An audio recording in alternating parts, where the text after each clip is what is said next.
lại cái với tiệp thơ vậy đi mà còn để chẳng ăn cắt người cắt miếng về đâu đấy bên trong món đó ăn không hết khách lại thì bán cho khách lấy tiền chứ. cái đòi quán á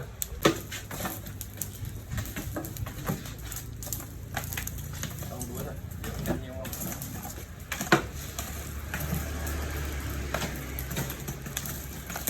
ấm bức in á điền gió đi chụp in bên bờ hắn á cuối cùng đi đánh người cho tao dùng ngắn không cắt đi trọng vào xong cái quá hay quá đi đau thiệt mà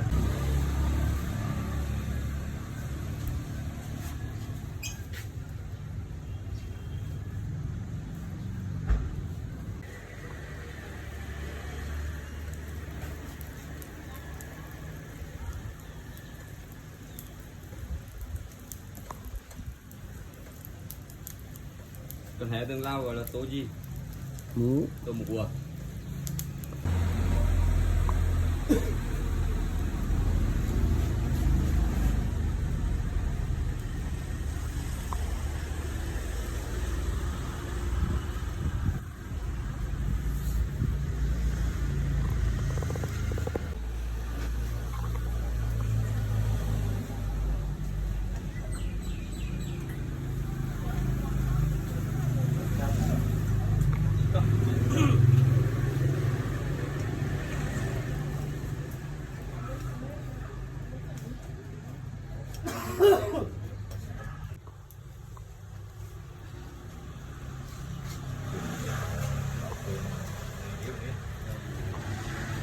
phải sao đấy rồi mình tự review háo để nhau lên luôn không dâu đó đâu giọng người cạnh tiếp tay đúng quay háo để nhau đã đau đúng quay vứt con để mình mua dao mới đi nữa đấy con này tái quá con này vườn tao vườn tao này to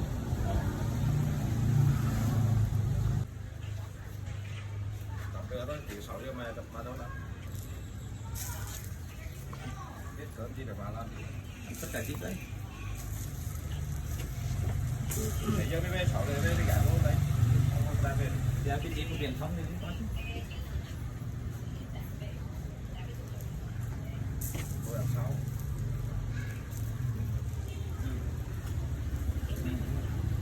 anh không nhận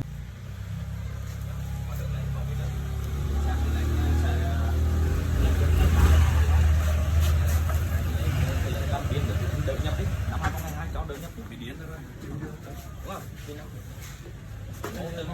phải mấy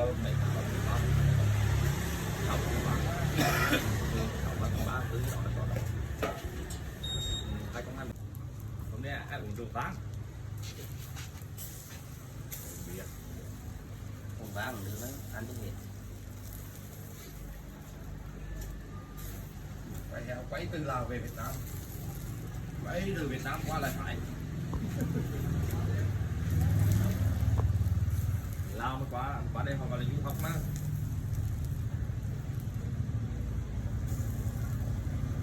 Đấy là máu bị kịp quá đấy.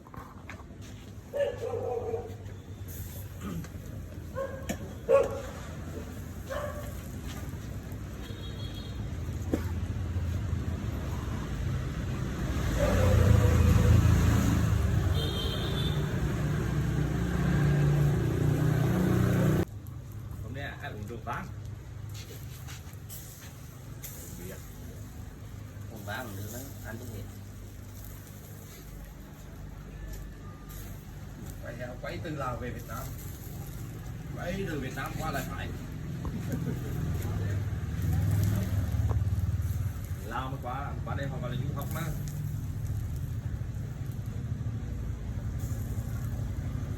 Đấy là máu bị kịp quá đấy.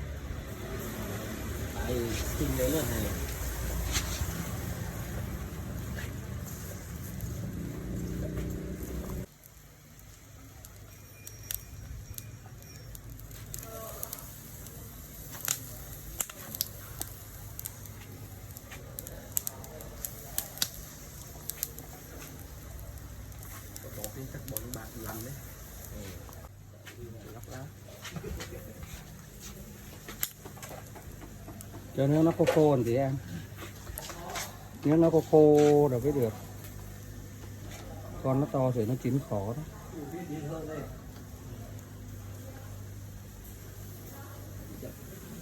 Cái hút của phụ sữa.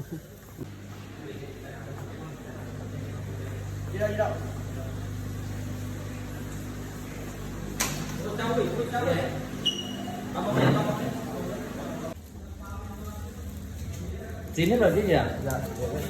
Mình thì sợ nó đỏ ra, nó sống đó. Ủa nhận gì? Đấy, Cắt cơm nhẹ. đấy chín rồi này, sáng rồi. Mẹ cái đi cái đi còn quần giá rồi. Cái gì được? Em ăn chưa? Ăn để nếm mùi cho nó biết đấy. Bố đấy.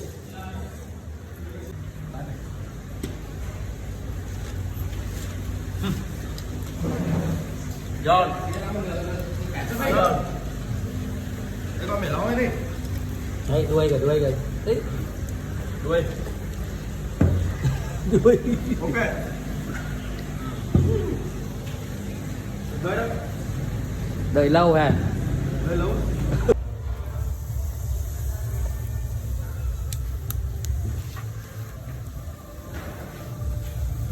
Mấy cái tôi nhai xong phá mưa. Ô, mình học.